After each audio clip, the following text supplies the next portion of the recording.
Everyone welcome to Tej academy. Telangana RTC supervisor test series మరియు full కోర్స్కి సంబంధించినటువంటి republic day offer రావడం అయితే జరిగిందండి. ఓకేనా, మరి రూ. 299 కోర్స్ని జస్ట్ 199 రూపీస్కే 1 ఇయర్ వ్యాలిడిటీతో అందజేస్తున్నాము.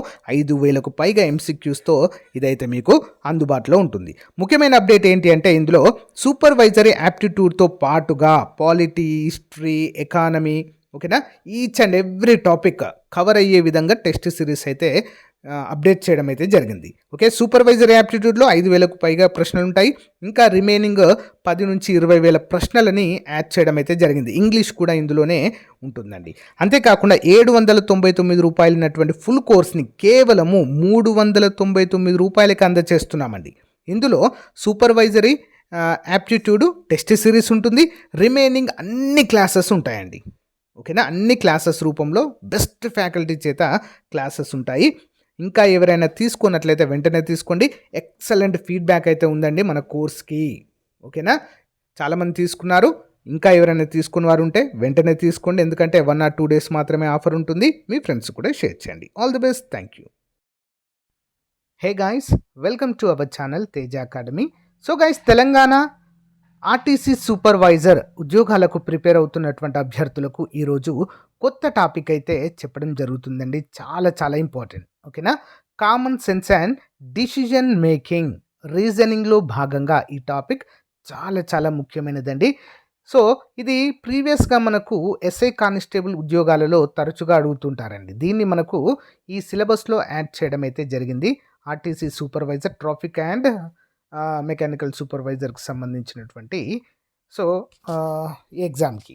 కాబట్టి మనము ఇవి చాలా సింపుల్గా ఉంటాయండి. జస్ట్ పేరులోనే ఉంది common sense and decision making అని చెప్పేసి. అంటే మనము ఒక సందర్భంలో ఏదైనా సిచ్యువేషన్, ఏదైనా ఒక విషయం జరుగుతున్నప్పుడు దానిపైన ఏ విధంగా స్పందిస్తాము అనే అంశం పైన ఈ క్వశ్చన్స్ అన్నీ ఉంటాయండి.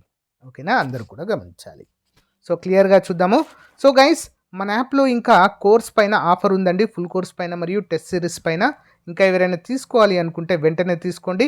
ఆల్రెడీ మీరు కనుక కోర్స్ తీసుకున్నట్లయితే రెగ్యులర్గా క్లాసెస్ ఫాలో అవ్వండి. ఓకేనా, సో మీ ఫ్రెండ్స్ కూడా షేర్ చేయండి. క్వశ్చన్ నెంబర్ 1, మీరు రోడ్డుపై వెళ్తుండగా ఒక వ్యక్తి ప్రమాదానికి గురై గాయపడి పడిపోయాడు. అప్పుడు మీరు ఏం చేస్తారు? You see an injured person on the road due to an accident. So what will you do? అప్పుడు ఏం చేస్తారండి మీరు? సో ఆన్సర్ ఆప్షన్స్ అండి. Call 108 immediately and help him. వెంటనే 108కి కాల్ చేసి సహాయము చేస్తాను. ఓకేనా, సో ఇక్కడ కొన్ని ఆప్షన్స్ ఇచ్చారు చూడండి. ఇగ్నోర్, పట్టించుకోకుండా వెళ్ళిపోతాను. ఫోటోలు తీసి సోషల్ మీడియాలో పెడతాను. ఇప్పుడు చాలామంది ఇలానే చేస్తున్నారండి. ఏదైనా యాక్సిడెంట్ అయితే సో 108కు కాల్ చేసేది పోయి ఏం చేస్తున్నారు? వాళ్ళతో సెల్ఫీలు దిగి ఇక్కడ యాక్సిడెంట్ అయిందని చెప్పి సోషల్ మీడియాలో పెడుతున్నారు తప్ప సో ఎవరు స్పందించడం లేదు. 108 కాల్ చేయడం కానీ హెల్ప్ చేయాలనేటువంటి ఒక దృక్పథం అయితే చాలా వరకు పోయిందండి. ఓకేనా, మానవ దృక్పథం మరియు గుడ్ సమారిటన్ చట్టం ప్రకారము గాయపడిన వ్యక్తికి తక్షణ వైద్య సహాయం అందించడం లేదా అంబులెన్స్ను పిలవడం సరైన చర్యగా మనమైతే చెప్పుకోవచ్చు. నెక్స్ట్, మీ ఇంటి దగ్గర అగ్ని ప్రమాదం అంటే ఫైర్ యాక్సిడెంట్ జరిగింది. మొదటగా ఎవరికి కాల్ చేస్తారు? If A fire accident occurs near your house, whom will you call first? ఎవరికి కాల్ చేస్తారండి ఫస్ట్? ఏ నెంబర్కి? ఆప్షన్ బి, ఫైర్ స్టేషన్కి కాల్ చేయాలి. నిప్పులను ఆర్పేది, సో మంటలను ఆర్పేది ఫైర్ స్టేషన్ కాబట్టి. అగ్ని ప్రమాదం జరిగినప్పుడు మంటలు ఆర్పడానికి అగ్నిమాపక దళము ఫైర్ స్టేషన్ 101కు కాల్ చేయడం ప్రాథమిక బాధ్యత. నెక్స్ట్, మీరు ఒక క్యూ లైన్లో నిలబడి ఉన్నారు. ఒక వ్యక్తి వచ్చి మధ్యలో చొరబడితే మీరు ఏం చేస్తారు? You are standing in a queue, someone cuts in line, what you do? Start fighting with him, అతనితో గొడవ పడతాను. Politely ask him to go to the back, మర్యాదగా వెనక్కి వెళ్ళమని చెప్తాను. కీప్ క్వైట్ అండ్ ఇగ్నోర్, మౌనంగా ఉండిపోతాను. నెక్స్ట్, పుష్ హిమ్ అవుట్, అతన్ని బయటికి నెట్టేస్తాను. సో ఇలాంటి క్వశ్చన్కి ఎలా ఆన్సర్ చేస్తామండి మనము? చూడండి, ఆప్షన్ బి, మర్యాదగా వెనక్కి వెళ్ళమని పొలైట్గా చెప్పడం అయితే జరగాలి. ఓకేనా, గొడవ పడకుండా మర్యాదగా నియమాలు పాటించమని చెప్పడం నాగరికమైన పద్ధతి. నెక్స్ట్ వన్, కరెంట్ షాక్, కొట్టిన వ్యక్తిని కాపాడడానికి ఏం చేయాలి? What is the first thing to do to save a person getting an electric shock? ఏం చేయాలండి అప్పుడు? చేతులతో పట్టుకొని లాగాలి, నీళ్లు చల్లాలి, మెయిన్ పవర్ స్విచ్ ఆఫ్ చేయాలి, వెంటనే డాక్టర్ కాల్ చేయాలి. ఏం చేయాలి ఫస్ట్? మనం ఏం చేయాలి ఫస్ట్ పని? ఆన్సర్ ఆప్షన్ సి అండి. ఫస్ట్ స్విచ్ ఆఫ్ చేయాలండి. సో స్విచ్ ఆఫ్ చేయకుండా డాక్టర్ కాల్ చేసామనుకో, డాక్టర్ వచ్చేసరికి ఉన్న ప్రాణం పోతుంది కదా. ఏం చేయాలి? అప్పటిదప్పుడు మనము స్పందించి మెయిన్ పవర్ స్విచ్ ఆఫ్ చేయాలి. ఆఫ్ చేసిన తర్వాత ప్రథమ చికిత్సలో భాగంగా డాక్టర్ కాల్ చేసి మనము వైద్య సహాయం అందించాలి. ఓకే. నేరుగా తాకడం ప్రమాదకరం, నీళ్లు పోస్తే షాక్ పెరుగుతుంది. కాబట్టి విద్యుత్ ప్రవాహాన్ని ఆపడానికి మెయిన్ స్విచ్ ఆఫ్ చేయడం లేదా చెక్క కర్రతో వేరు చేయడము సురక్షితము. నెక్స్ట్ వన్, మీకు రోడ్డుపై ఒక పర్స్ దొరికింది, అందులో డబ్బులు మరియు ఐడి కార్డులు ఉన్నాయి. మీరేం చేస్తారు? You found a wallet with money and ID card on the road. What will you do? డబ్బులు తీసుకొని పర్స్ పడేస్తాను, అక్కడే వదిలేస్తాను, దగ్గరలోని పోలీస్ స్టేషన్లో ఇస్తాను, డబ్బును పేదలకు పంచుతాను. ఏం చేస్తారు? సో ఆన్సర్ వచ్చేసి ఆప్షన్ సి అండి. దగ్గరలో ఉన్న పోలీస్ స్టేషన్కి ఇస్తాను. 99% ఏం చేస్తారు? డబ్బు తీసుకొని పర్స్ పడేస్తారు, అంతేనా? సో కానీ డబ్బులు పేదలకు కూడా పంచు ఏం చేయరండి. ఓకే, దాన్ని తీసుకొని పక్క పడేస్తారు అంతే. కానీ ఒక రైట్ పర్సన్, సామాజిక బాధ్యత కలిగినటువంటి ఒక వ్యక్తి, ఓకే, సామాజిక స్పృహ కలిగిన వ్యక్తి ఏం చేయాలి? సో సరే, డబ్బులు ఉన్నా ఏమైనా ఉన్నా కానీ దాంట్లో ఉండేటువంటి మెయిన్ ఇంపార్టెంట్ డాక్యుమెంట్స్ ఉంటాయండి. సో ఐడి కార్డు కావచ్చు, సో ఇలాంటి పాన్ కార్డు లాంటివి కావచ్చు, అవన్నప్పుడు ఏం చేయాలి? సో బాధ్యతగా వ్యవహరించి దగ్గరలోని పోలీస్ స్టేషన్లో ఖచ్చితంగా సరెండర్ చేయాలి. ఓకేనా? పర్సు పోగొట్టుకున్న వ్యక్తికి చేరాలంటే అందులోని ఐడి ఆధారంగా పోలీస్ స్టేషన్లో అప్పగించడం చట్టబద్ధమైన మరియు నిజాయితీ గల పని. నెక్స్ట్ వన్, ట్రాఫిక్ సిగ్నల్ వద్ద ఎరుపు రంగు దేనిని సూచిస్తుంది? What does the red light indicate at a traffic signal? ఏం సూచిస్తుందండి? రెడ్ సిగ్నల్ పడిందంటే ఏం చేయాలి? వెళ్ళాలా, ఆగాల, సిద్ధం కండియా, యూటర్న్ తీసుకోవాలి? ఏం చేయాలి? స్టాప్, ఆగండి. రెడ్ అనేది మనకు డేంజర్ సైన్ కదా, సో ఆగాలి అని అర్థము. ఎరుపు ప్రమాదాన్ని లేదా ఆగమని, స్టాప్ను సూచిస్తుంది. ఓకే. నెక్స్ట్ వెళ్ళమనే దానికి గో అనేది గ్రీన్. ఓకే. గెట్ రెడీ, సిద్ధంగా ఉండండి అనేదానికి ఎల్లో. ఓకే. నెక్స్ట్, పరీక్ష హాలులో మీ స్నేహితుడు కాపీ కొడుతుంటే మీరేం చేస్తారు? Your friend is cheating in the exam hall. What do you do? ఏం చేస్తారండి? అతనికి సహాయం చేస్తారా? పట్టించుకోకుండా మీ పరీక్ష మీరు రాసుకుంటారా? ఇన్విజిలేటర్కి చెప్తారా? గట్టిగా అరుస్తారా? ఏం చేయాలి అప్పుడు? ఆప్షన్ బిఆర్సి అండి. సో ఇన్విజిలేటర్కి చెప్తాం, లేదా పట్టించుకోకుండా మీ పరీక్ష మీరు రాస్తారు, ఏదైనా ఒకటి. ఓకేనా? ఆ సిచ్యువేషన్ బట్టి మనము అక్కడ స్పందించాల్సిన అవసరము ఉంటుంది. పరీక్ష రాస్తున్నప్పుడు ఇతరులపై దృష్టి పెట్టకుండా మీ పేపర్ రాయడం ముఖ్యము. మరీ ఇబ్బందిగా ఉంటే ఇన్విజిలేటర్కి చెప్పాలి, కానీ గొడవ చేయకూడదు. నెక్స్ట్, వేసవి కాలంలో నూలు దుస్తులు ఎందుకు ధరిస్తారు? Why do we wear cotton clothes in summer? ఎందుకు ధరిస్తామండి? అవి చౌకగా దొరుకుతాయనా? చీప్ కాబట్టియా? అవి స్వెట్ను త్వరగా పీల్చుకుంటాయనా? స్టైలిష్గా ఉంటాయనా? బరువు ఎక్కువగా ఉంటాయనా? హెవీగా ఉంటాయనా? ఎందుకు? Option B is the right answer.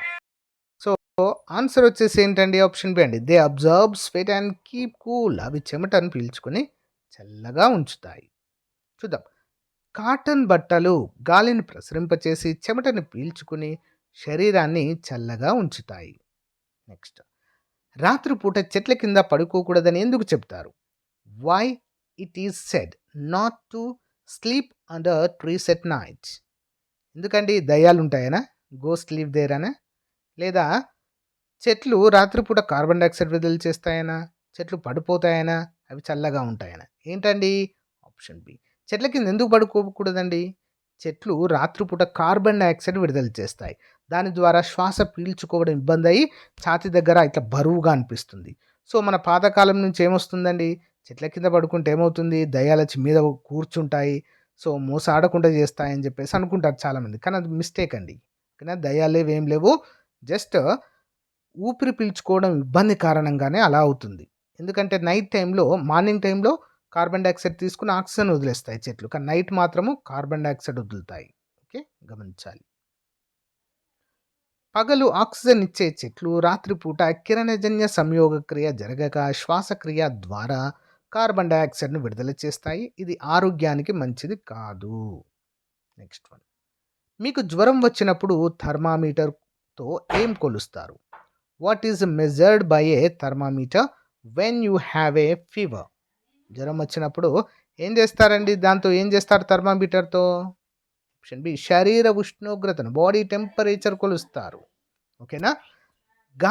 గదిలో గాలి సిలిండర్ లీక్ అవుతున్న వాసన వస్తే ముందుగా ఏం చేయకూడదు? What should you not to do if you smell gas leakage in a room? ఏం చేయకూడదండి? Option B, switch on lights or fans. అంటే ఫ్యాన్లు లేదా లైట్లు వేయకూడదు. అలా వేస్తే షాక్ సర్క్యూట్ అయ్యి గ్యాస్ పేలే ప్రమాదం ఉంటుంది. స్విచ్ వేసినప్పుడు వచ్చే చిన్న స్పార్క్ నిప్పురవ్వ వల్ల గ్యాస్ పేలిపోయే ప్రమాదం ఉంది. కాబట్టి ఎలక్ట్రిక్ స్విచ్లు ముట్టుకోకూడదు. నెక్స్ట్. పొగ త్రాగడం ఆరోగ్యానికి ఎందుకు హానికరం? Why is smoking harmful to health? ఎందుకండి? ఆన్సర్ ఆప్షన్ ఏ అండి. It causes lung cancer. ఇది ఊపిరితిత్తుల క్యాన్సర్కు కారణము అవుతుంది. నెక్స్ట్. మీరు బస్సులో ప్రయాణిస్తున్నప్పుడు ఒక వృద్ధుడు నిలబడి ఉంటే ఏం చేస్తారు? You are sitting in a bus and old man is standing. What you will do? నిద్రపోతున్నట్టు నడుస్తాను, కిటికీ బయటికి చూస్తాను, మీ సీట్ ఇస్తాను, టిక్కెట్ కొనమని చెబుతారు. ఏం చేస్తారండి? సీట్ ఇవ్వాలండి యాక్చువల్గా అయితే. కానీ ఇవన్నీ చేస్తాం మనం కదా. నిద్రపోతున్నట్టనే చేస్తాం, అటు చూడనట్లుగా యాక్టింగ్ చేస్తాము కదా. సో యాక్చువల్గా చేయాల్సింది ఏంటి? పెద్దవారు కాబట్టి కంపల్సరిగా వారికి గౌరవప్రదంగా సీట్ అయితే ఇవ్వాలి.